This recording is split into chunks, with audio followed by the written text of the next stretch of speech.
बड़ा सुंदर प्रसंग शिव महापुराण में वेद व्यास जी ने लिखा। एक बार दोनों हाथ उठाकर हर हर महा, बड़ा सुंदर प्रसंग वेद व्यास जी वर्णन करते हैं। एक देवराज नामक का ब्राह्मण, बड़ा हे ब्राह्मण, पर कभी ब्राह्मण कर्म नहीं करा। ब्राह्मण जरूर है पर ब्राह्मण कर्म से वंचित है। ब्राह्मण कर्म नहीं करता, गलत काम में लगा रहता।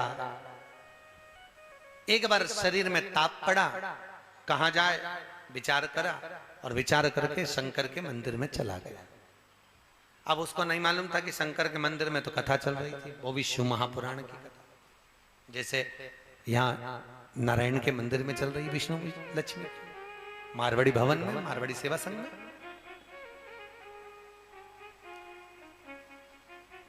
अब कई जो काम लोभ विषय आसक्ति तृष्णा में डूबे रहते हैं,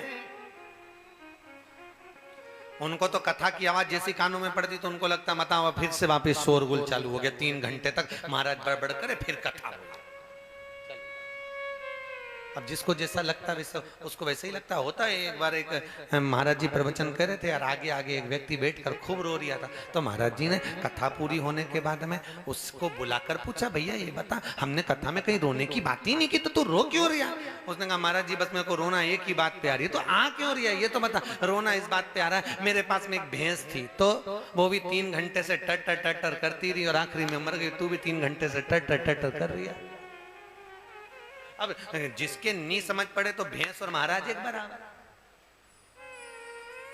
और जिसके जीवन में जिसने शिव महापुराण के रस तत्व को जाना होगा, जिसने शंकर के अनुमोदन को जाना होगा, जो शंकर की कथा के रस तत्व में डूबा होगा, उसको शिव महापुराण जैसी कानों में पड़ती उसका चित्त लग जाता, तुरंत उसका चित्त तुरंत लग।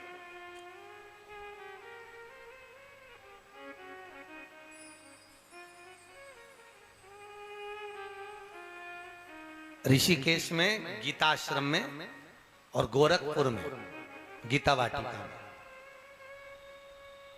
जब हम लोग कथा करने के लिए जब पहुंचते तो जितने आश्रम के कमरे, गीताश्रम और गीता वाटिका गोरखपुर दोनों जगह ऋषिकेश, जितने कमरे गीताश्रम में, जितने कमरे गीता वाटिका में, सब कमरे से भगत लोग जो आवाज सुनते ही बस निकल के तुरंत जितने भी प्रवचन हो, जितनी भी कथा, तुरंत बाहर।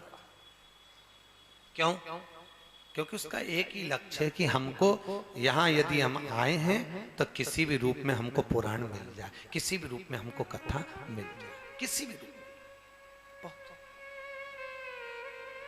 अब देवराज मंदिर के अंदर गया, कथा चल रही थी, जब जब हर हर महादेव बोले और देवराज को तो ताप पड़ रहा था, ठंड लग रही, बुखार आ रहा। अब बुखार आने के चक्कर में सिर भी दुख रहा। अब जैसे ही लोग हर हर महादेव बोले तो इसको गुस्सा है, बताओ कहां आ गया मैं भी, ये चिल्लाए जा रहा है और मेरा सिर दुखे जा रहा है। देवराज के मन में कथा रस तत्व प्रवेश नहीं करा, प्रवेश नहीं। अब जब कथा रस तत्व में देवराज प्रवेश ही नहीं कर पाया तो भी शिव की कृपा देखिए, देवराज जैसे ही मंदिर से बाहर निकला, सीढ़ियों पे से पांव फिसला, फिसलते से प्राण छूटे, छूटते से देवराज नरक नहीं गया, भगवान के धाम शिवलोक को चला गया। तो नारद जी को यह बात खल गई, देवऋषि नारद के मन में यह बात खल रही है। देवऋषि नारद को यह श्रेष्ठ नहीं लगा।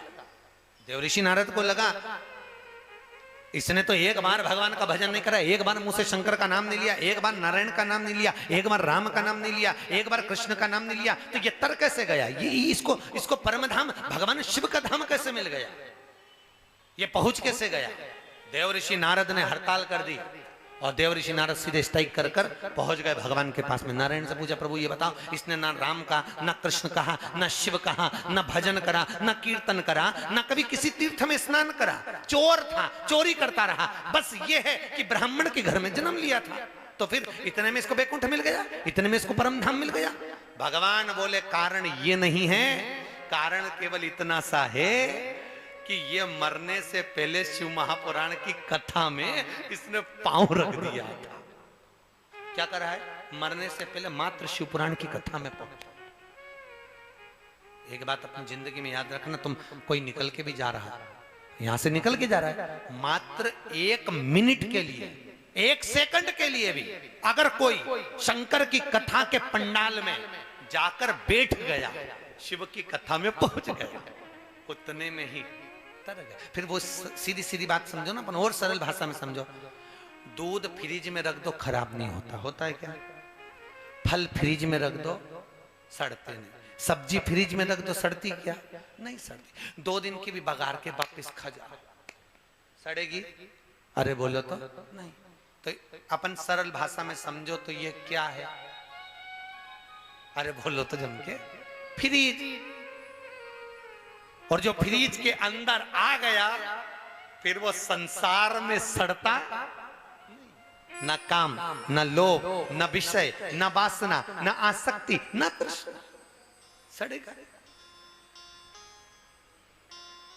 सड़ते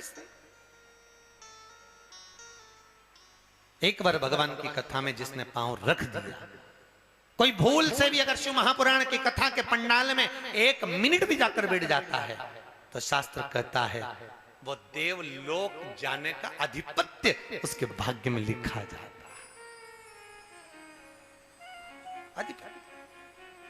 महाराज, ना राम नाम लीनो तूने भरी जवानी में, तू डूब के मर जा रे चुल्लू भर पानी में। जब मनुष्य की देह पाकर हम एक क्षण के लिए, एक पल के लिए कथा में ना पहुंचे, एक क्षण, एक पल,